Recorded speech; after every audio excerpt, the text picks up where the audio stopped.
아홉째 해 열째 달 열째 날에 여호와의 말씀이 내게 임하여 이르시되 인자야 너는 날짜 곧 그들의 이름을 기록하라. 바벨론 왕이 오늘 예루살렘에 가까이 왔느니라. 너는 이 반역하는 족속에게 비유를 베풀어 이르기를 주 여호와께서 이같이 말씀하시기를 가마 하나를 골라 건 후에 물을 붓고 양떼에서 한 마리를 골라 각을 뜨고 그 넓적다리와 어깨고기의 모든 좋은 덩이를 그 가운데에 모아 넣으며 고른 뼈를 가득히 담고 그 뼈를 위하여 가마 밑에 나무를 쌓아놓고 잘 삶되 가마 속에 뼈가 무르도록 삼을지어다. 그러므로 주 여호와께서 이같이 말씀하셨느니라. 피를 흘린 성읍 녹슨 가마 곧 그 속에 녹을 없이 하지 아니한 가마요 화 있을진적 제비 뽑을 것도 없이 그 덩이를 하나하나 꺼낼지어다. 그 피가 그 가운데 있으며 피를 땅에 쏟아 티끌이 덮이게 하지 않고 맨 바위 위에 두었도다. 내가 그 피를 맨 바위 위에 두고 덮이지 아니하게 함은 분노를 나타내어 보응하려 함이로라. 그러므로 주 여호와께서 이같이 말씀하셨느니라. 화 있을진저 피를 흘린 성읍이여 내가 또 나무 무더기를 크게 하리라. 나무를 많이 쌓고 불을 피워 그 고기를 삼아 녹이고 국물을 졸이고 그 뼈를 태우고 가마가 빈 후에는 숯불 위에 놓아 뜨겁게 하며 그 가마에 놋을 달궈서 그 속에 더러운 것을 녹게 하며 녹이 소멸되게 하라. 이 성읍이 수구함으로 스스로 피곤하나 많은 녹이 그 속에서 벗겨지지 아니하며 불에서도 없어지지 아니하는도다. 너의 더러운 것들 중에 음란이 그 하나이니라. 내가 너를 깨끗하게 하나 네가 깨끗하여지지 아니하니 내가 네게 행한 분노를 풀기 전에는 내 더러움이 다시 깨끗하여지지 아니하리라. 나 여호와가 말하였은즉 이 일이 이루어질지라. 내가 돌이키지도 아니하고 아끼지도 아니하며 뉘우치지도 아니하고 행하리니 그들이 내 모든 행위대로 너를 재판하리라. 주 여호와의 말씀이니라. 여호와의 말씀이 또 내게 임하여 이르시되 인자야 내가 내 눈에 기뻐하는 것을 한번 쳐서 빼앗으리니 너는 슬퍼하거나 울거나 눈물을 흘리거나 하지 말며 죽은 자들을 위하여 슬퍼하지 말고 조용히 탄식하며 수건으로 머리를 동이고 발에 신을 신고 입술을 가리지 말고 사람이 초상집에서 먹는 음식물을 먹지 말라 하신지라.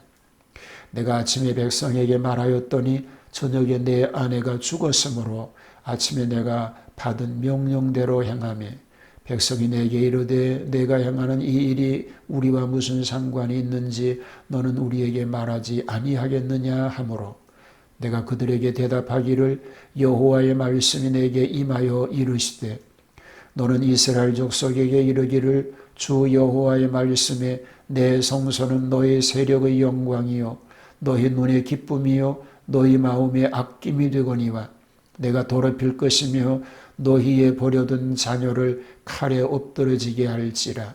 너희가 에스겔이 행한 바와 같이 행하여 입술을 가리지 아니하며 사람의 음식물을 먹지 아니하며 수건으로 머리를 동인 채 발에 신을 신은 채로 두고 슬퍼하지도 아니하며 울지도 아니하되 죄악 중에 패망하여 피차 바라보고 탄식하리라. 이같이 에스겔이 너희에게 표징이 되리니 그가 행한 대로 너희가 다 행할지라. 이 일이 이루어지면 내가 주 여호와인 줄을 너희가 알리라 하라 하셨느니라. 인자야 내가 그 힘과 그 즐거워하는 영광과 그 눈이 기뻐하는 것과 그 마음이 간절하게 생각하는 자녀를 데려가는 날 곧 그날에 도피한 자가 내게 나와서 내 귀에 그 일을 들려주지 아니하겠느냐. 그날에 내 입이 열려서 도피한 자에게 말하고 다시는 잠잠하지 아니하리라. 이같이 너는 그들에게 표징이 되고 그들은 내가 여호와인 줄 알리라.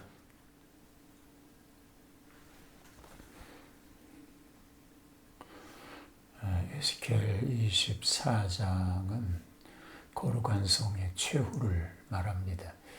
거룩한 성 예루살렘에 대한 최후의 예언이지요. 그동안 침묵을 지키다가 3년 후 예루살렘이 보고를 듣자 다시 입을 열어 장래 회복을 예언하였습니다. 에스겔 24장은 예루살렘의 최후 운명을 두 가지 비유로서 보여주셨습니다. 그리고 이것은 3년 후에 성취가 됩니다. 가마 비유를 1절로 14절에서 얘기합니다. 가마안의 고기 비유는 일찍이 유대인들이 예루살렘 성 안에 사는 사람들은 안전하다는 뜻으로 잘못 사용하였습니다. 그러나 하나님께서는 이미 그들에게 이 비유의 뜻을 바로 깨닫게 하셨습니다. 이제 또다시 그 비유를 가지고 말씀하십니다. 예루살렘은 가마에 비하고 녹은 죄악을 가리키며 고기는 백성들을 뜻하고 불을 떼는 것은 바벨론군의 포위를 말하고 있습니다. 이 예언은 3년 후에 그대로 성취되었습니다. 이것이 예루살렘에 대한 최후 예언입니다.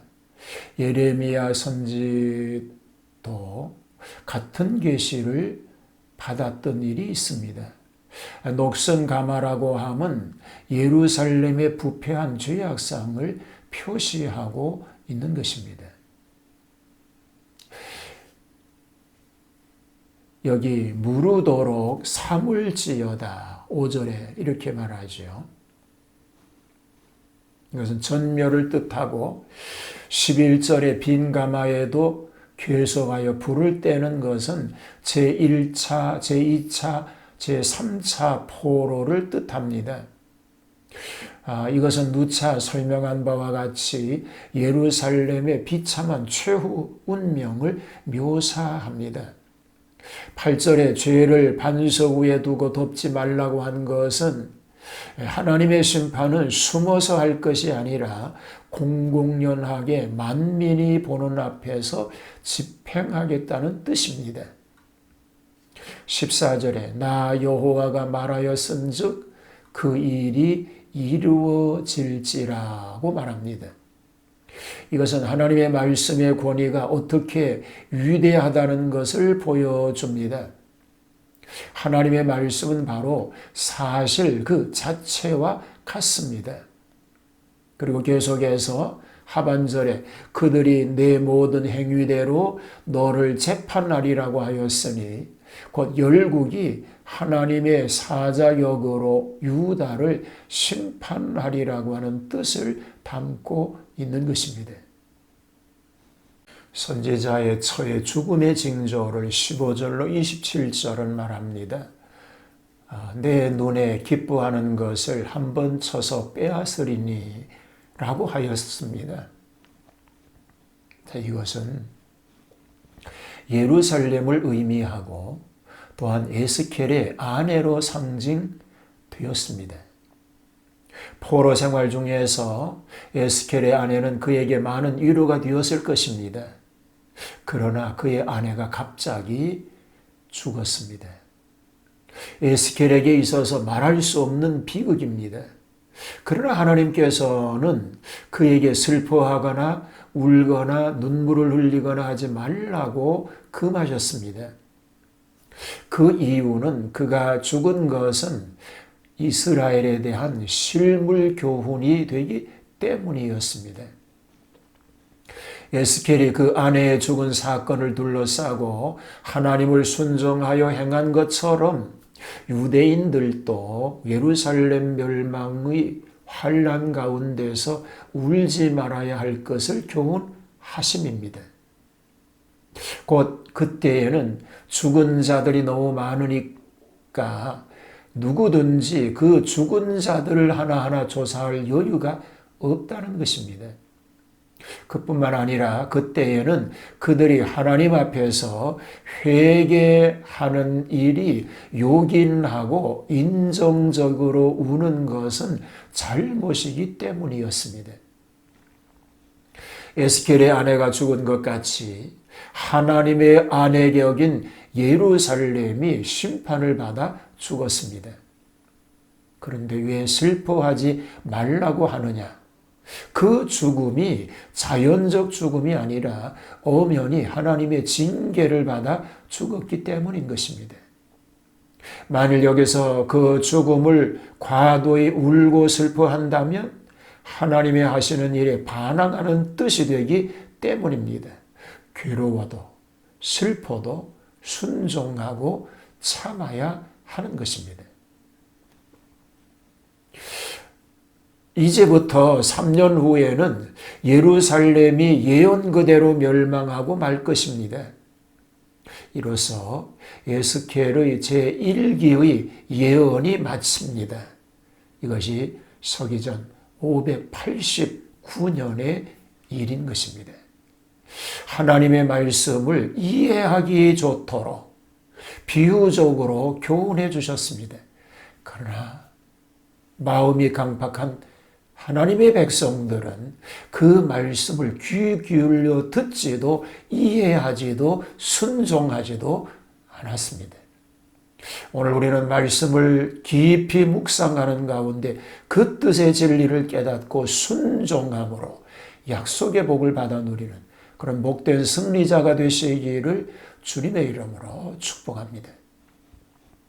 바른 신앙으로 살게 하옵소서.